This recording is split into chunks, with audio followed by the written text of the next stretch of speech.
जवान राज्य उत्पादन शुल्क आणि जवानी वाहन चालक, त्याचबरोबर लघु लेखक आणि लघु टंकलेखक ही राज्यस्तरीय पदं आहेत. तर या पदांची निवड ही मित्रांनो राज्यस्तरीय प्रक्रिया असून निवड यादी देखील राज्यस्तरीय असणार आहे.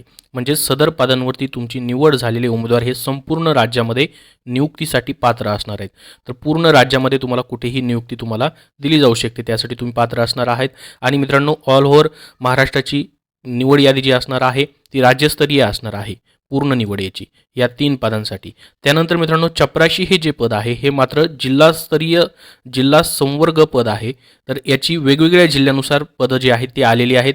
आपण पुढं पाहणारच आहोत की कुठल्या कॅटेगरीला किती जागा आहेत, कुठल्या जिल्ह्यामध्ये सर्वात जास्त जागा आहेत, जेणेकरून तिथं तुम्ही अर्ज केल्यास तुम्हाला त्याचा फायदा होऊ शकतो. त्यामुळे मित्रांनो जरी सदर भरती प्रक्रिया राज्यस्तरावरनं राबवली जात असली तरी सदर संवर्गाची म्हणजे चपराशी या पदाची यादी तयार करताना त्या त्या जिल्ह्यात भरावयाच्या पदांचा विचार करून प्रत्येक जिल्ह्याची स्वतंत्र निवड यादी तयार करून त्यानुसार प्रत्येक जिल्ह्याची स्वतंत्र निवड यादी जाहीर केली जाईल. जसं की मित्रांनो आपल्याला माहीत असेल जवानी वाहन चालक आणि लघु टंकलेखक लघुलेखक यांची पूर्ण महाराष्ट्राची एकच निवड यादी तयार केली जाणार आहे, म्हणजे राज्यस्तरीय निवड प्रक्रिया आहे. मात्र चपराशी या पदाची प्रत्येक त्या त्या जिल्ह्याची स्वतंत्र निवड यादी जाहीर केली जाईल. त्यामुळे उमेदवारास मिळालेले गुण त्यांनी अर्ज केलेल्या जिल्ह्याकरिताच विचारात घेतले जातील व त्याचा अन्य जिल्ह्यातील निवड यादीशी कोणताही संबंध असणार नाही, या ठिकाणी लक्षात राहू द्या. तर बघा आता यांनी जागा देताना देखील त्याच पद्धतीने जागा दिलेल्या आहेत. जसं की राज्यस्तरीय जी पदं आहेत त्यांच्यासाठी फक्त एकाच टेबलमध्ये जागा दिलेल्या आहेत, म्हणजे पूर्ण राज्याच्या जागा दिलेल्या आहेत, जिल्ह्यानुसार नाहीत दिल्या. जसं की लघुलेखक निम्न श्रेणी याच्या 5 जागा आहेत. तर पूर्ण एकाच टेबलमध्ये या ठिकाणी राज्यस्तरीय पद असल्यामुळे एकाच ठिकाणी जागा दिलेल्या आहेत, पूर्ण महाराष्ट्रामधील जिल्ह्यानुसार जागा नाहीत. त्यानंतर लघु टंकलेखकला पहा 18 जागा आहेत, त्याचंही पूर्ण राज्यस्तरीय असल्यामुळे एकच टेबलमध्ये जागा दिलेल्या आहेत. त्यानंतर जवान राज्य उत्पादन शुल्क याच्या सर्वात जास्त 568 जागा आहेत, जे की 10वी पासचं पद आहे. याच्याही पूर्ण जागा पाहू शकता एकाच याच्यामध्ये त्यांनी दिलेले आहेत, जिल्ह्यानुसार दिलेले नाहीत. तर याच्यामध्ये तुम्हाला आता अर्ज भरताना कसं पाहायचं आहे पहा.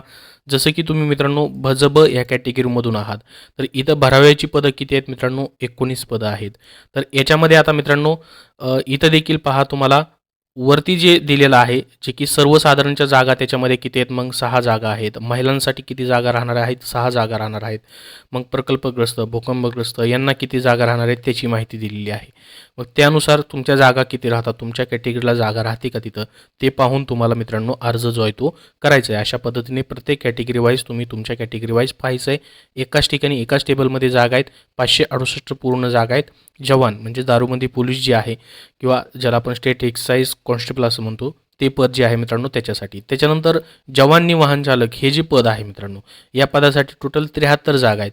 याच्याही एकाच ठिकाणी जागा दिलेले आहेत, राज्यस्तरीय हे देखील पद असणार आहे. आता त्याच्यानंतर मित्रांनो गट ड चं जे की 10वी पासवरती फक्त पद आहे, याला कुठलीही शारीरिक चाचणी मैदानी चाचणी होणार नाही. या पदाचं चपराशी या पदासाठी मित्रांनो प्रत्येक कार्यालय वाईज आणि जिल्ह्यानुसार जागा आहेत पहा. जसं की आयुक्त राज्य उत्पादन शुल्क महाराष्ट्र राज्य मुंबई यांचं जे मेन कार्यालय आहे इथं मित्रांनो 8 जागा असणार आहेत.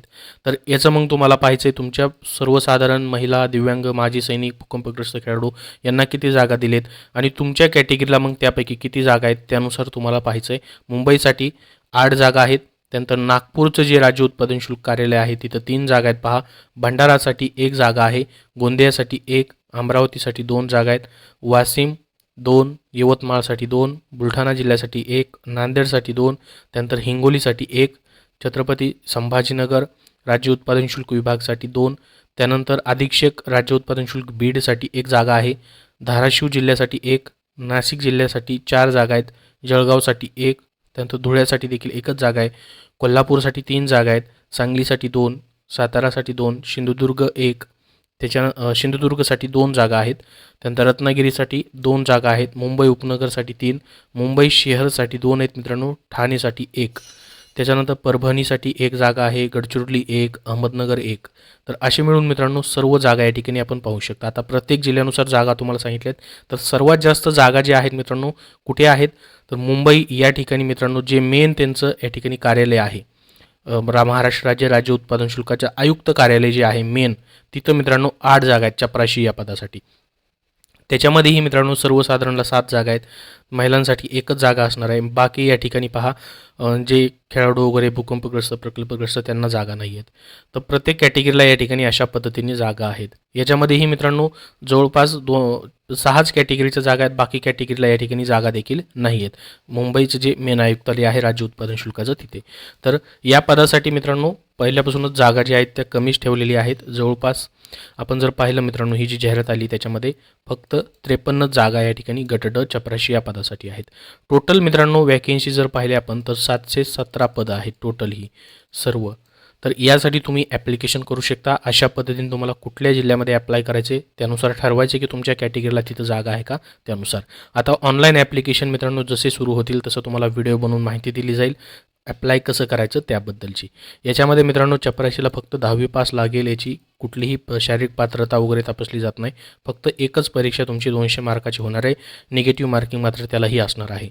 त्यानंतर जवानी वाहन चालक राज्य उत्पादन शुल्क याला 7वी पास आणि वाहन चालवण्याचा परवाना पाहिजे. परंतु याच्यामध्येही मित्रांनो त्यांनी सांगितलेलं आहे की 3 वर्षाचा जो अनुभव आहे तोही सादर करावा लागणार आहे. इथं जी जाहिरात दिलेली आहे याच्यामध्येही त्यांनी लिहिलेलं आहे मित्रांनो. तेही तुम्हाला दाखवतो जेणेकरून महत्त्वाची माहिती भेटेल. पहा या ठिकाणी जवानी वाहन चालक राज्य उत्पादन शुल्क पदाकरिता हलके जड 4 चाकी मोटार वाहन चालवण्याचा किमान 3 वर्षाचा अनुभव सादर करण्यासाठी विहित केलेल्या अंतिम दिनांकापर्यंत प्राप्त करणं आवश्यक आहे. तर मित्रांनो त्याच्याबद्दल ही माहिती या ठिकाणी तुम्हाला असणं गरजेचं आहे. त्यानंतर जवान हे पद जे आहे ते फक्त 10वी पासवरती भरलं जात आहे. बाकीची लघुटंक लेखकसाठी स्टेनो तुमचं 80-100 30-40 इंग्लिश मराठी टायपिंग जे आहे त्याला असणं गरजेचं आहे. अजून मित्रांनो याबद्दल तुमचे काही प्रश्न असतील तर कमेंट बॉक्समध्ये नक्की विचारा. याबद्दलचे तुमचे सर्व डाऊट तुम्हाला मित्रांनो ह्या जाहिरातीमध्ये वाचल्यानंतर समजतील. त्याची लिंक तुम्हाला डिस्क्रिप्शन बॉक्समध्ये दिलेली आहे. धन्यवाद. मित्रांनो सध्याच्या राज्य उत्पादन शुल्क पदभरतीसाठी तुम्हाला पुस्तक हवं असेल तर राज्य उत्पादन शुल्क 415 प्रश्नपत्रिका संच हे पुस्तक स्मार्ट स्टडी पब्लिकेशन नांदेड यांनी प्रसिद्ध केलेलं आहे. यामध्ये मित्रांनो 10,555 प्लस प्रश्नांचा समावेश करून त्यांनी प्रत्येक अंकगणित बुद्धिमत्ता यांचे हस्तलिखित आणि स्पष्टीकरणासहित अचूक उत्तरं दिलेली आहेत. मित्रांनो राज्य उत्पादन शुल्काची जसं की जवान असेल, जवानी वाहन चालक असेल किंवा चपराशी वगैरे असेल या सर्वांच्या 2013मध्ये ज्या परीक्षा झाल्या होत्या मित्रांनो त्यामधून यामध्ये 3 प्रश्नपत्रिकांचाही समावेश त्यांनी केलेला आहे आणि सरावासाठी देखील याच्यामध्ये प्रश्न तुम्हाला पाहायला भेटतील. तर 2023मध्ये होणारे मित्रांनो सध्याची जी 2024मधील जानेवारी फेब्रुवारीमध्ये जी परीक्षा होती याची आता राज्य उत्पादन शुल्काची ज्यामध्ये 717 जागा आहेत त्यासाठी तुम्हाला हे पुस्तक उपयोगी पडणार आहे. तुम्ही कुठल्याही बुक स्टोअरमधून हे पुस्तक स्मार्ट स्टडी पब्लिकेशन नांदेड यांचं खरेदी करू शकता. आणि मित्रांनो TCS मार्फत तुमची ही परीक्षा होणार आहे. तर TCSचा 39 प्रश्नपत्रिका संच त्यासाठी तुम्ही वापरू शकता. याची द्वितीय आवृत्ती देखील प्रसिद्ध झालेली आहे. यामध्ये मित्रांनो 16 एप्रिल 2023 रोजी झालेल्या सर्व प्रश्नपत्रिका त्यांनी दिलेल्या आहेत. 2023मध्ये होणाऱ्या मित्रांनो TCS IBPS परीक्षांसाठी अत्यंत उपयुक्त असं हे पुस्तक असणार आहे.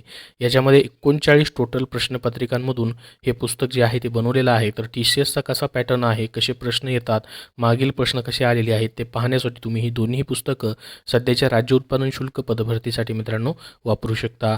धन्यवाद.